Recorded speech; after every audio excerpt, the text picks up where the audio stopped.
అయితే ఈ విమర్శలు మేము మాత్రమే కాదు ప్రజల్లోంచి వస్తున్నదే మేము మాట్లాడుతున్నాము అనేది సరే ఒకటైతే కేటీఆర్ గారు కూడా ఇంకొక మాట అన్నారు. రైతులు వడదెబ్బకి ధాన్యరాశుల మీదే చచ్చిపోతుంటే ముఖ్యమంత్రి మాత్రం అందాల పోటీలో మునిగి తేలుతున్నారు అని.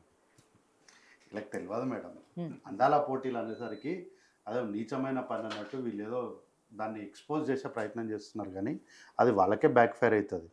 ఇప్పుడు అదొక ఈవెంట్ జరగడం వల్ల ప్రపంచ దేశాల నుంచి ఎంతోమంది ప్రతినిధులు మన దగ్గరకు వస్తారు. ఈరోజు నేషనల్ మీడియా పెట్టి చూడండి, హైదరాబాద్ తెలంగాణ పేరు మారుమోగిపోతుంది.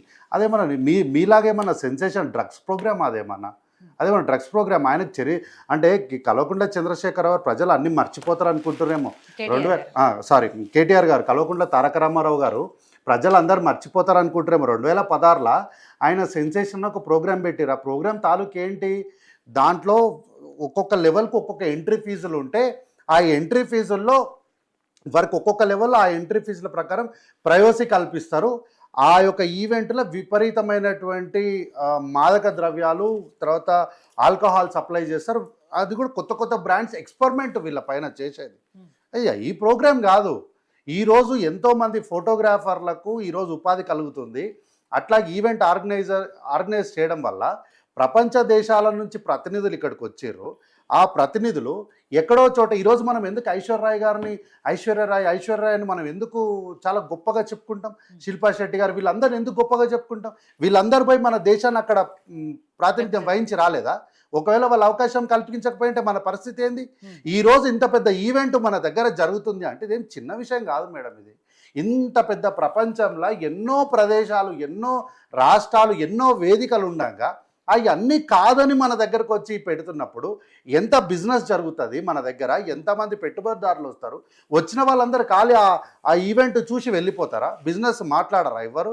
ఎంతమంది బిజినెస్ మ్యాన్స్ వస్తారు, వాళ్ళ బిజినెస్ ఇక్కడ వనరులు ఏమున్నాయని చూసుకోరా? అవన్నీ ఏం లేకుండా ఉట్టిగా ఏంటంటే కాంగ్రెస్ పార్టీ పైన ఒక మాట అనేయాలి చాలా ఈజీ కాబట్టి సరే తారక రామారావు మరి మాట్లాడిన విషయాన్ని మరి వారు ఇవాంకా ట్రంప్ వచ్చినప్పుడు మరి వారు ఎందుకు రోడ్లన్నీ సాఫ్ చేసి సున్నాలు వేసి పరదాలు కట్టించి మా దగ్గరకు వచ్చినప్పుడు మేమే ప్రత్యక్షము మొత్తం ఎక్కడికక్కడ మొత్తం క్లోజ్ చేసి పెట్టేసారు. ఆ రోజు ఆ పరద వెనక ఏముందో ఎవరికి తెలియదు, ఇవాంకా ట్రంప్ గారికి తెలియదు. ఒక్క ఇవాంకా ట్రంప్ వస్తే వారు IT is not just like information technology but also Ivanka Trump అని ఆమె దగ్గర మన్ననలు పొందడానికి ఈయన మొత్తం రాష్ట్రానికి సంబంధించిన అంశాలని ఆమె కాళ్ళ దగ్గర పెట్టారు. అది తప్పు కాదు, ఇవాంకా ట్రంప్ అందాన్ని పొగడడం తప్పు కాదు. కానీ ఇక్కడ ఒక ఈవెంట్ జరిగితే మాత్రం తప్పు అంటున్నారు. మరి వారికి తెలుసు మాట్లాడతారో తెలియక మాట్లాడతారో వారికే తెలియాలి. అయితే మేమేదో హాయిగా ఉన్నామని చెప్పేసి అంటున్నారు అన్నవారు. 18 గంటలు పని చేస్తున్నాం, మేము హాయిగా ఉన్నామా? 24 గంటలు ఫామ్ హౌస్లో ఉన్న వాళ్ళు హాయిగా ఉంటున్నారో మాకైతే తెలియదు మేడం.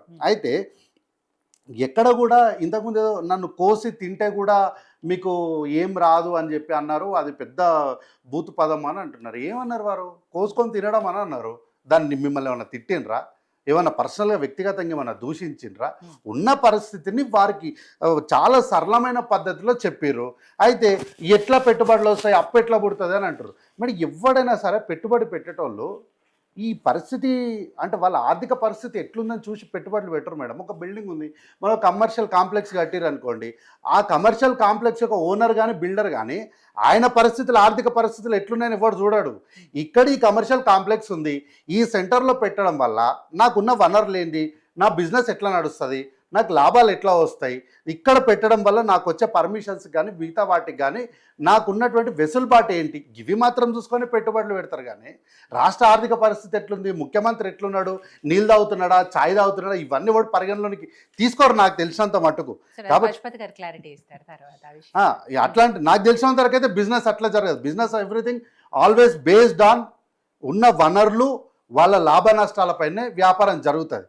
అయితే ఈరోజు పెద్దలు మాట్లాడుకుంటూ అదెందుకు ఇవ్వలేదు ఇదెందుకు ఇవ్వలేదు అంటున్నారు. అన్నగారు కూడా అదే అన్నారు.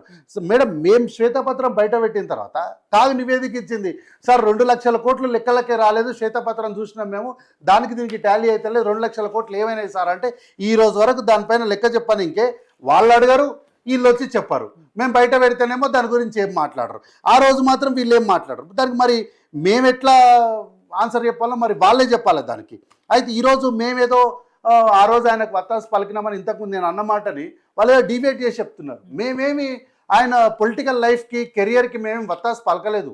ఆ రోజు అక్కడ జరిగిన పరిస్థితులు విధానం ప్రకారం మాత్రమే వారికి అన్యాయం జరిగిందని మాత్రమే మాట్లాడినాం. కానీ వారి భూమి కబ్జాల మీద మేమేం ఆయనకి ఎప్పుడేం సపోర్ట్ చేయలేదు, ఆయన అక్రమాస్తులపైన మేమేం సపోర్ట్ చేయలేదు. కేవలము ఆయన ఆ పార్టీలో ఒక వ్యాఖ్య చేసినారు, ఈ గులాబీ జెండాకు నేను కూడా ఓనర్నే అన్న వెంటనే ఆయనను బయటికి నూకిండ్రు. కేవలం అక్కడ జరిగిన సందర్భానికి మాత్రమే ఇది రాజకీయాలు ఇట్లా మంచిది కాదు, అదొక్క విషయంలో మాత్రమే వారికి మేము సపోర్ట్ ఇచ్చినాం. కానీ వీళ్ళేందో నేను ఆ మాట అన్నందుకు వీళ్ళేదో మేము మొత్తానికి ఆయన రాజకీయ జీవితానికి మొత్తం మేమేదో సపోర్ట్ చేసినట్టు మాట్లాడుతున్నారు. మేమేం అప్పుడు అట్లా మాట్లాడలేదు. అయితే ఇంతకు ఇప్పుడు కూడా రియల్ ఎస్టేట్ అని మాట్లాడుతున్నారు. మేడం ఒక విషయం చెప్తా, ఎవరు మేడం అమ్మేటోడెవడు కొనేటోడెవడు? అమ్మేవాడు తెలంగాణోడు, కొనేటోడు బీహారోడు. మేడం ఇట్లా అమ్ముకుంటూ పోతే తెలంగాణ రాష్ట్రం అంతలా మన రాష్ట్రంలో మనమే పరాయలం అయిపోతాం. అప్పుడు మనం ఇంకొక ఉద్యమం ఎత్తుకోవాలి. ఆంధ్రప్రదేశ్తో కలిసినప్పుడు ఎట్లాంటి పరిస్థితులు ఉండేనో మళ్ళీ మనం అట్లాంటి ఉద్యమం చేయాల్సిన పరిస్థితికి వస్తాము. ఎందుకంటే మేడం ఉండొద్దని ఏమనలే, విపరీతంగా ఉండొద్దు అని అంటున్నాను. అయితే ఎందుకంటే మేడం నేను మా ఊర్లో మేమే పరాయలం అయిపోయినాం మేడం. ఈరోజు మేము ఎక్కడైతే క్రికెట్ ఆడుకొని మేము ఎక్కడైతే ఇది ప్రభుత్వ స్థలం కాబట్టి ఇక్కడ భవిష్యత్తులో మేము ఒక స్పోర్ట్స్ ఏరియా కట్టుకోవచ్చు అని, ఈ ఏరియా అంతా మాది అని ఈ ఊరు మొత్తం మాది, పొలాలు మావి అని మేము ఎప్పుడు అనుకున్నామో, ఈరోజు ఆ పొలాల్లోకి అంటే ఆ అంచులకు పోవాలంటే కూడా బీహారోని ఆఫీసులో పర్మిషన్ తీసుకొని పోవాల్సిన పరిస్థితికి వచ్చింది మేడం. ఇట్లా అమ్ముకుంటూ పోతే తెలంగాణ వాళ్ళు ఎకరాలు అమ్ముకుంటూ పోతే కొనేటోళ్ళు బీహార్లో అయితే దీన్ని తీసుకుపోయి తెలంగాణ రాష్ట్రం తీసుకుపోయి బీహార్ రాష్ట్రం అన్నా కూడా పెద్దగా ఆశ్చర్యం ఏం లేకుండా పోతుంది. ఈరోజు రాష్ట్రంలో ఉన్నటువంటి ట్రాఫిక్ సమస్యలకు వీటన్నిటికీ ఒక్కొక్క చోట ఆ రోడ్డుకు అక్కడ ఉన్నటువంటి పరిస్థితులకు సామర్థ్యం ఉందా లేదా అని తెలియకుండా 40 ఫ్లోర్లకి 50 ఫ్లోర్లకి ఎడాపడా పర్మిషన్లు ఇవ్వడం వల్ల ఈరోజు రాష్ట్రంలో ఉన్నటువంటి ట్రాఫిక్ సమస్యలు, నీటికి సంబంధించినటువంటి సమస్యలు ఇవన్నీ ఎట్లా ఉన్నాయో మనం చూసినాం. కాబట్టి ఎక్కడెక్కడ వాళ్ళు ఈరోజు తెలంగాణ రాష్ట్రంలో రాజకీయ పరిస్థితుల్ని అంచనా వేయాలంటే కూడా అసలు అంతుబట్టని పరిస్థితులకు ఎందుకు వచ్చింది? ఈరోజు అపార్ట్మెంట్లలో దాదాపు ఆర్ఎస్ఎస్ పార్టీకి సంబంధించిన వాళ్ళు, బీజేపీకి సంబంధించిన వాళ్ళే వచ్చి ఉంటున్నారు. వాళ్ళు ఎంపీ ఎలక్షన్లు ఉంటే మాత్రం కిందకు వచ్చి ఓటేస్తారు. ఇక్కడ స్థానికంగా కార్పొరేట్ ఎలక్షన్లు ఉన్నారంటే వాళ్ళు మెట్లు కాదు కదా, డోర్ కూడా ఓపెన్ చేయరు. ఎమ్మెల్యే ఎలక్షన్స్ అప్పుడైతే కొంచెమన్నా వింటారేమో, కానీ స్థానిక సంస్థల ఎన్నికలు అంటే వాళ్ళు కనీసం డోర్ కూడా ఓపెన్ చేయరు. అట్లాంటప్పుడు నాయకులు ఎట్లా మనం ఇక్కడ మళ్ళీ రేపొద్దున ఏమైనా జరగలేదంటే వాళ్ళే కిందికి వచ్చి రోడ్ల మీదకి వచ్చి వాళ్ళే ధర్నాలు చేస్తారు. వాడు వచ్చి ఓటేయడు, వానికి ఇక్కడ ఓటు ఉండదు, వాడు వచ్చి ప్రభుత్వాన్ని తిడతాడు. ఇక్కడ ఉన్నటువంటి తెలంగాణ రాష్ట్ర సౌరభ వాడు వచ్చి ప్రశ్నిస్తాడు. ఇంతకుముందు సారేదో 400 ఎకరాలని ఒక మాట సారేదో మాట్లాడారు. ఆ రోజు ఆ విషయాన్ని మొత్తాన్ని కూడా నడిపించింది జార్ఖండ్ పిల్లగాడు. ఆ పిల్లగానికి ఆ రాష్ట్రంలో ఏం ప్రాతినిధ్యం లేదు, ఆ రాష్ట్రంలో అక్కడ జరుగుతున్న అభివృద్ధి పైన మాట్లాడడానికి అవగాహన లేదు. కానీ ఈ రాష్ట్రం తీసుకుంటున్న నిర్ణయాలపైన వాడు వచ్చి ఇక్కడ ప్రశ్న వేస్తాడు, దానికి మేమందరం సమాధానం చెప్పాలి. ఆ పిల్లానికి రాష్ట్రం గురించి ఏం తెలుసు? అసలు యూనివర్సిటీ ఎందుకు వచ్చింది ఆ పిల్లానికి తెలియదు, చరిత్ర తెలియదు, ఏం తెలియదు. ఆ పిల్లాడు వచ్చి మాట్లాడితే మేము దానికి సమాధానం చెప్పాలి. అంత దమ్మున్నోడి, అంత ప్రభుత్వాలపైన పోరాటం చేసేవాడు ఆ రాష్ట్రంలో పోయి నిరాహార దీక్ష చేసి మా రాష్ట్రంలో నేను ఎందుకు తెలంగాణ ఎన్నో రాష్ట్రంలో ఎందుకు చదువుకోవాలి, నా రాష్ట్రంలో యూనివర్సిటీ పెట్టండి అని ధర్నా చేసే దమ్ము లేదు. కానీ ఈ రాష్ట్ర సౌరభ నేను ఒక విషయంలో కలవకుండా తారక రామారావు గారిని అప్రిషియేట్ చేస్తాను మేడం. వారు ఒక మాట అన్నారు, ముఖ్యమంత్రి గారు తమిళనాడు పోయినప్పుడు you are my chief minister, ఈ రాష్ట్రంలో మనం ఎంత తన్నుకున్నా పక్క రాష్ట్రం పోయినప్పుడు నేను నీకు సపోర్ట్ చేస్తాను, నేను నిన్ను డిఫెండ్ చేయాల్సిన బాధ్యత నా పైన ఉంది అని అన్నాడు. I appreciate that one. మరి అట్లాంటప్పుడు ఎవడో జార్ఖండ్ రాష్ట్రం వాడు వచ్చి ఈడ నా ప్రభుత్వం మీద, నేను పార్టీ గురించి చెప్తలేను, నా ప్రభుత్వం మీద ప్రశ్న వేసి నా ప్రభుత్వం నానా మాటలంటే మేము చేతులు కట్టుకొని కూర్చోవాలన్నా? 400 ఎకరాలు అమ్మాలని ఎక్కడ అంటున్నారు, ఎక్కడ చూపించారు? 400 ఎకరాలు అమ్మాలని చెప్పేసి ప్రెస్ మీట్లు పెట్టంగానే ఐసిఐసి బ్యాంక్ వచ్చి లెటర్ చూపించింది, అయ్యా మాకేం సంబంధం లేదు, వాళ్ళేం మాకు అమ్మలేదు, మేము రూపాయి కూడా అప్పు ఇవ్వలేదని వాళ్ళు అఫీషియల్గా లెటర్ ఇచ్చారు.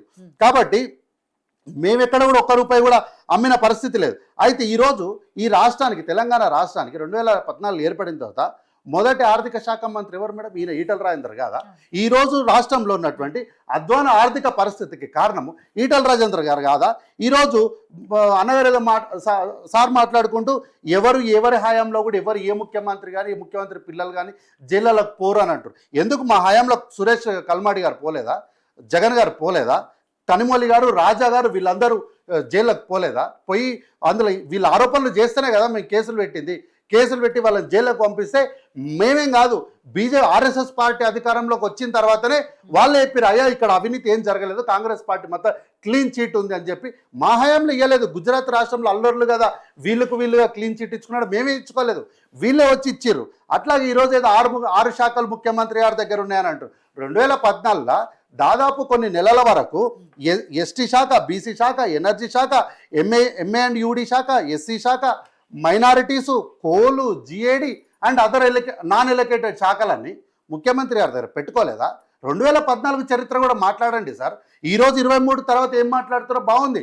2020 నుంచి మీరు అందరు రాజకీయం మాట్లాడుతున్నారు. నా అభ్యర్థన ఏంటంటే 2014 నుంచి మాట్లాడాలి మీరు రాజకీయం అన్నాక.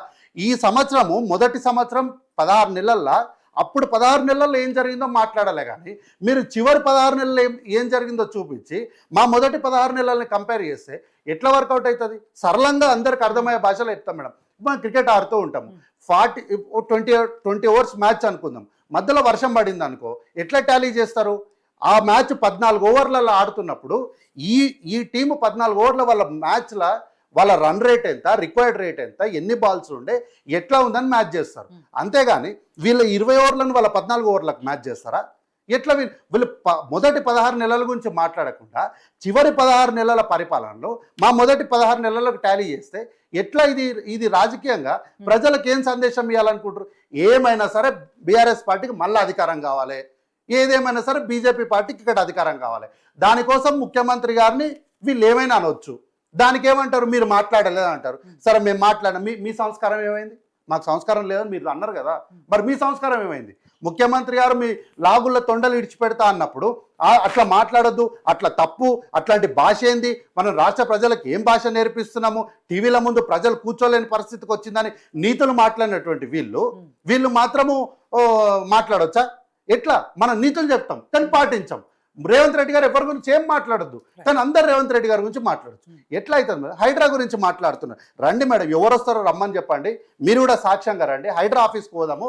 ప్రజలు ఎంత హ్యాపీగా ఉన్నారు. నిన్న మొన్న మా షేర్లింగంపల్లి కాన్ఫరెన్స్లో వసంత విల్లా కొట్టినప్పుడు చుట్టుపక్కల ప్రజలందరూ హైడ్రా కమిషనర్కి పాలాభిషేకం చేశారు మేడం. ఈ రోజు మల్రెడ్డి రంగారెడ్డి గారు ఇబ్రాహిం విషయంలో కదా పేదల ఇల్లు కూలగొడుతున్నారనే కదా ఇప్పటిదాకా మనం చర్చించుకున్న ఈటల రాజేందర్ గారు వాడే. Correct madam. పేదల ఇండ్లు ఎక్కడున్నాయి? పేదల ఇండ్ల వెనక ఎవరున్నారు? వీళ్ళే కదా, ఈ బడాబాబులే కదా ఉన్నది. వాళ్ళు ఈ పేదల్ని ముందు పెట్టి ఆ ల్యాండ్లను కబ్జా చేయాలని చూసిన వాళ్ళు ఎవరు? ఇక్కడ ప్రత్యక్షంగా నాకు తెలిసింది సున్నం చెరువులో ముందరున్నదేమో వాటర్ ట్యాంకర్లు, లేబర్లు, కానీ వెనుకున్నది ఎవరు? మొత్తం వాటర్ మాఫియా ఉంది. ఆ రోజు స్వామి ఆంజనేయ స్వామి మాల వేసుకున్న ఆయనను ఒక స్వామి దాంట్లో ఉన్నాయని అరెస్ట్ చేస్తారా అని అన్నారు. తీరా కట్ చేసి చూస్తే ఎవరు? ఆయన మొత్తం వాటర్ మాఫియాకి మొత్తం వాడు ప్రతినిధి. ఇక్కడ చూస్తేనేమో ఆడున్న వాళ్ళందరూ డ్రైవర్లు, అంటే చిన్న స్థాయి వ్యక్తులు, వాళ్ళందరూ వాళ్ళ కుంపలు పైన, అంటే వాళ్ళ ఇండ్లు పైన అని మీరు ఏడ్చారు. కానీ అక్కడ పెద్ద వాటర్ మాఫియా నడుస్తుంది అన్న విషయాన్ని బయటకు వచ్చిన తర్వాత ఎందుకు మాట్లాడలేదు వీళ్ళందరూ? ఆ వాటర్ మాఫియా మీద చర్యలు తీసుకోవాలని ఇంతవరకు ఒక్కరు కూడా ప్రశ్న ఎందుకు వేయలేదు నాకు తెలియక అడుగుతా. కాబట్టి ఈటల రాజేందర్ గారు ఆక్రమించినటువంటి భూముల విషయంలో మేమేమి సైలెంట్గా లేము. ఈ విషయం ఆల్రెడీ కోర్టులో ఉంది కాబట్టి కోర్టులో ఉన్న విషయాల్ని మనం బయట ప్రభావితం చేయొద్దన్నటువంటి ఉద్దేశంతో సైలెంట్గా ఉన్నాం. మాట్లాడమంటే చెప్పమనండి, మాట్లాడతాము, అన్ని విషయాలు మాట్లాడతాం. కోర్టులో మీకు ఎట్లా కోర్టుల పైన గౌరవం లేదు, మాకుంది కాబట్టి మేము మాట్లాడతలేము. ఇంకో మాట, రేవంత్ రెడ్డి గారు 50 లక్షలు అన్నారు. మరి మీరు 11 సంవత్సరాలుగా మీరే ఉన్నారు కదా, ఈ రోజు ఆయన ముఖ్యమంత్రి అయినరు. మరి గత 10 ఏళ్ళుగా ఆయన ప్రతిపక్షంలో ఉన్నారు కదా, ఆయన ఇంటికి పోయినరు, సోదాలు చేశారు, ఏసీపీ పోయింది, అన్ని పోయి ఏం లేదు రేవంత్ రెడ్డి క్లీన్ చిట్ అని చెప్పి సంతకం పెట్టించారు కదా. మరి ఎందుకు మీరు ఆ రోజు చర్యలు ఇప్పటివరకు ఎందుకు చర్యలు తీసుకోవాలి 10 సంవత్సరాలుగా? కాబట్టి ఏంటంటే ఉట్టికేదో ఆరోపణలు చేసేసాలే, మాట్లాడేసాలే. రేవంత్ రెడ్డి గారు అగ్గకు దొరికారు అనిపించుకోనికే, ఏ వంటలేరు, దాడి చేయడానికి ఎవరు లేరు, ఇళ్ళ మీదకి పంపించాం. మేమెందుకు పంపించాం? నిజంగా రేవంత్ రెడ్డి గారు కనుక సైగ చేసి ఈటల రాజేందర్ ఇంటి మీదకి దాడి చేయండి అంటే ఈ పాటికి ఇటుక కూడా మిలిగేది కాదు. అసలు ఈ దాడి గురించే ముఖ్యమంత్రి గారికి తెలియదు. ఎవరో కింద